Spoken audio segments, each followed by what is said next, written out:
बहुत समय पहले, जब न काल था, न दिशा थी, न आकाश और न ही पृथ्वी, चारों ओर केवल अंधकार फैला हुआ था। न कोई देवता, न असुर, न मनुष्य, केवल शून्यता। उस असीम शून्य में अचानक एक दिव्य मुस्कान गूंजी। वह मुस्कान आदिशक्ति माँ कूष्मांडा की थी। जैसे ही उनके अधरों पर हल्की सी आभा फैली, उसी क्षण ब्रह्मांड का प्रारंभ हुआ। उनकी एक मधुर हंसी से अंधकार चीरकर प्रकाश प्रकट हुआ। इसी प्रकाश से सूर्य, चंद्रमा, आकाश, ग्रह, नक्षत्र और जीव जंतु सभी की उत्पत्ति हुई। इसीलिए उन्हें कूष्मांडा कहा गया। कू का अर्थ है छोटा, उष्मा का अर्थ है ऊर्जा या प्रकाश, और अंड का अर्थ है ब्रह्मांड, यानी वह शक्ति जिनकी हल्की मुस्कान से संपूर्ण ब्रह्मांड उत्पन्न हुआ। माँ कूष्मांडा ने अपनी दिव्य आभा से सूर्य को जन्म दिया।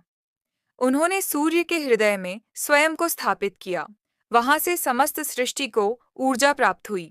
आज भी सूर्य का प्रकाश दरअसल माँ कूष्मांडा का ही तेज है। इसी कारण उन्हें सूर्यमंडल की अधिष्ठात्री देवी कहा जाता है। समय बीतता गया और सृष्टि का संचालन आरंभ हुआ। देवता, आर्षि और मनुष्य अपनी साधनाओं में लगे रहे।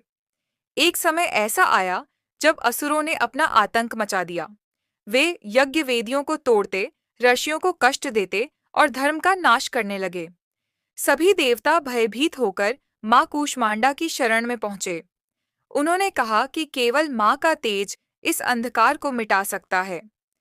तभी आकाश में प्रकाश की वर्षा हुई और माँ कूष्मांडा अपने सिंह पर सवार प्रकट हुईं।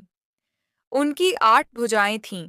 एक हाथ में कमल था, दूसरे में धनुष बाण, तीसरे में अमृत कलश, चौथे में माला, पांचवें में चक्र, छठे में गदा, सातवें में त्रिशूल और आठवें में कमंडलू था।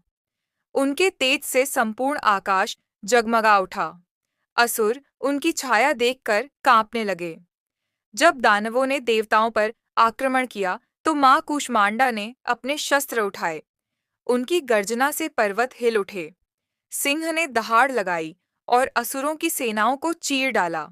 माँ के चक्र से असुरों के सिर कटने लगे। गदा के प्रहार से पर्वत टूटे। त्रिशूल के आघात से असुर धरती पर गिरकर कराहने लगे। पूरा युद्ध क्षेत्र माँ की आभा से प्रकाशमान हो गया। जहां जहां अंधकार था, वहां दिव्य ऊर्जा का संचार हुआ। युद्ध के बाद देवताओं ने माँ से प्रार्थना की और उनका धन्यवाद किया। माँ कूष्मांडा ने कहा कि जो भी नवरात्रि के चौथे दिन श्रद्धा और भक्ति से उनका पूजन करेगा, उसके जीवन से अज्ञान और दुहक दूर हो जाएंगे।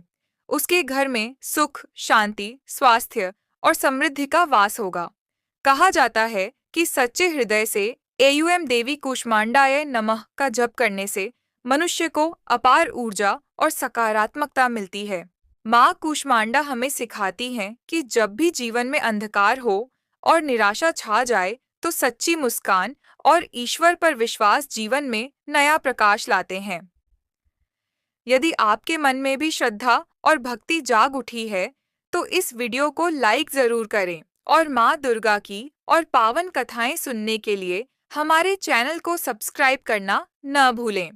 कमेंट में लिखें, जय माँ कूष्मांडा।